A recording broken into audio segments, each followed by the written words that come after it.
Ja si myslím, že každý svetový rekord alebo každý limit, ktorý teraz vnímame ako limit, je v ohrození, lebo v podstate aj tým technologickým posunom stále sa vyvíjajú nejaké nové technológie, či už v športovom tréningu, alebo máme rýchlejšie tenisky, máme rýchlejšie tartany, máme rýchlejšie bazény, modernejšie materiály a tak ďalej. Čiže predpokladám, že tie limity, či už z pohľadu športu alebo ľudského výkonu, sa budú posúvať.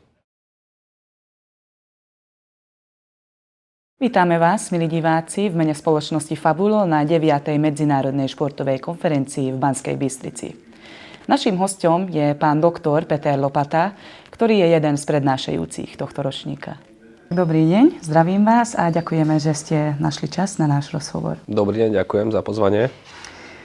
V krátkosti, prosím, predstavte sa divákom. 10 rokov som pracoval v Národnom športovom centre na oddelení diagnostiky, takže hlavne ten zámer bol v rámci nejakého testovania a podobne. Samozrejme aj vzdelávania posledné roky, hlavne je to trénerská prax, hlavne v tenise, ale aj v iných športoch a sa snažím byť nejak v kontakte s nejakou metodikou a nejakými trendami v tom športovom tréningu. Vaša prednáška bola o hraniciach výkonu.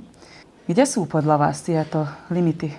Ako som to aj v prednáške povedal, len som naznačil nejaké smery, ako ten vlastne ľudské limity môžeme a vlastne ako sa skúmajú vo vede, ťažko povedať, ťažko ich ohraničiť a môžeme túto tému uchytiť z rôznych strán. Môžeme sa pozrieť na limity konkrétnych športových disciplín. Tamto v nejakých takých jednoduchších športoch štruktúrou nejako vieme merať, vieme to nejako odhadnúť. A pri nejakých zložitejších športoch štruktúrou zložitejších, ako sú športové hry, úpolové športy, tam veľmi ťažko tie limity merať vieme. A keď sa pozrieme na ľudský organizmus a nejakú fyziológiu, tam máme veľa štúdií alebo aj samotnú fyziológiu, vedný odbor, ktorá skúma tie limity ľudského organizmu, čo schopný, ktorá tá konkrétna nejaká štruktúra alebo nejaký systém, kam až vieme ho dotrénovať, kam sa vieme posunúť v tých limitoch. Čo je podľa vás väčšia prekážka? Fyzické limity alebo psychický tlak na športovcov? Dobrá otázka, ale ťažko na ňu jednoznačne odpovedať, hlavne preto, že tie nejaké mentálne limity ťažko merať. Veľmi ich merať nevieme. Všetci vieme, že v tom vrcholnom športe tá mentálna zložka je veľmi dôležitá a zohráva veľkú rolu, ale nevieme ju odmerať. Takže z tejto strany sa na to ťažko pozrieť, kdežto u tých nejakých fyzických výkonoch, ktoré súvisia s fyziológiou, so športovým tréningom, tam približne vieme a odhadujeme tie limity nejakého ľudského organizmu. Čiže čo hrá väčšiu rolu, je veľmi ťažko povedať. Je to individuálne. Ako bude vyzerať šport v budúcnosti? Ešte vyššie výkony alebo skôr limity tela? Ja si myslím, že každý svetový rekord alebo každý limit, ktorý teraz vnímame ako limit, je v ohrození, lebo v podstate aj tým technologickým posunom stále sa vyvíjajú nejaké nové technológie, či už v športovom tréningu, alebo máme rýchlejšie tenisky, máme rýchlejšie tartany, máme rýchlejšie bazény, modernejšie materiály a tak ďalej. Čiže predpokladám, že tie limity, či už z pohľadu športu alebo ľudského výkonu, sa budú posúvať. Je podľa vás dnes na športovcov väčší tlak než kedysi? Skôr si myslím, že áno. Tým, že v športe sa hýbe čím ďalej, tým viacej peňazí a je to do veľkej miery aj biznis. Takže určite to vyvíja na športovcov, ale aj na týmy a tak ďalej. Možno väčší tlak ako v minulosti.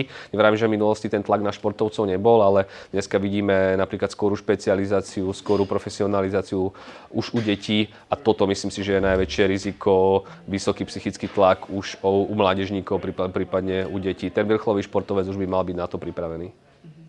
Myslíte si, že tlak na výkon dnes zvyšuje riziko dopingu? S určitosťou to povedať neviem. Môžem vychádzať len z toho, že vo veľa športoch sa dnes točí možno oveľa väčšie množstvo financií, tak je možné, že taký ten psychologický tlak nie len na samotných športovcov, ale aj na tie týmy je možno väčší ísť touto cestou.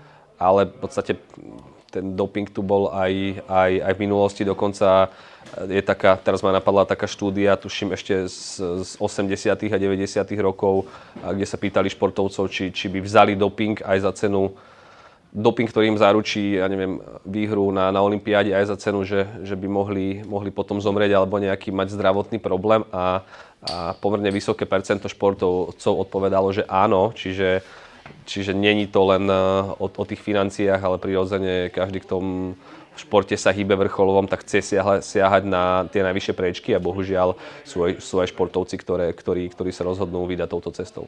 Dnes sa tu stretli odborníci, tréneri, športovci a doktori. Čo podľa vás prináša takéto spojenie? Myslím si, že pre každého, čo robí v športe, nejakým spôsobom sa podieľa, je dôležité, aby sa ďalej vzdelával. Tie poznatky sú stále sa niekde posúvajú, čiže tréner, ktorý, alebo fyzioterapeut, alebo lekár, ktorý nejde s dobou, tak mu veci unikajú. Samozrejme, konferencie sú dobré aj na vytváranie nejakých kontaktov a na vymenianie nejakých skúseností z praxe. Za mňa benefit tejto konferencie je aj v tom, že sa tu stretli rôzne odbory, či už fyzioterapeuti, boli tu nejakí lekári, športoví tréneri. Je strašne dôležité, aby všetky tieto zložky, možno aj ďalšie, medzi sebou spolupracovali a navzájom vlastne obohacovali ten šport. A keby ste mali dať jednu radu pre dlhodobé fyzické a aj psychické zdravie, aká by to bola? Za mňa je kľúčová konzistentnosť v akoľkoľvek pohybovej aktivite, že nie je nejaký najlepší tréningový plán alebo nejaký najlepší tréningový doplnok. To najdôležitejšie, čo je konzistentnosť, a to je v podstate hýbať sa a športovať počas celého života, či sú to deti, či je to stredný vek, či sú to starí ľudia. A tá konzistentnosť v akejkoľvek forme sa aspoň trošku hýbať, športovať v každom veku, každému koľko dovolí to prostredie, v ktorom sa nachádza. Ďakujeme pekne. Ďakujem aj ja.